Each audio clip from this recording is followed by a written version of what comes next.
Well, new tonight at 6, an aspiring firefighter offered her dream job, only to find out shortly after that she would have to turn it down because of health reasons. Photojournalist Colby Murdoch shows us how she's waiting to fight flames as she fights cancer.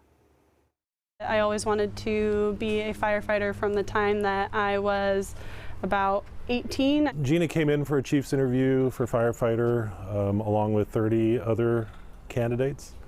And at the end of that process, she was in the top 3. Total excitement when she got the phone call that she was getting that conditional offer. Oh, it was complete and total elation. It felt like all of my hard work had actually paid off. Sitting at home and got a text message from Gina and said, I just got the worst news of my life. It wasn't until after I had received the offers from the departments that I found out that I have cancer.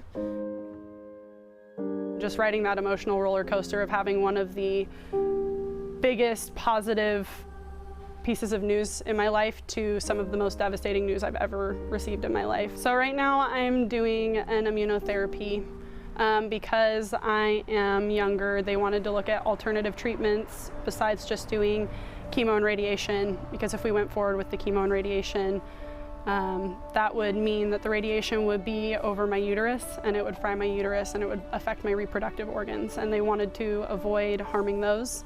This kind of bad news can come for anyone, right? And when it's someone in the family, firefighters will always rally around that person and support them. It's devastating. I can't imagine personally getting that news, but to hear that from my friend and somebody who's going to potentially be joining this department, it immediately switched to, okay, what do we need to do, and what do you need, and what do you know, and what are the next steps? The fire service is like a family, and I thought that I had an idea that it was, but I really got the full picture with this situation that it really is a family, and I'm barely even a part of it yet, and I already feel so accepted. The rules that we have available to us will have us using the same hiring list in the spring that we were using this fall.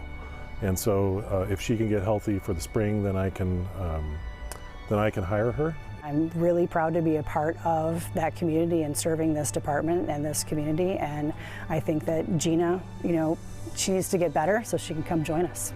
It feels invaluable to be supported like that, and to be welcomed with open arms and be wanted by a department like that, and it just really makes me feel like I've earned my spot here.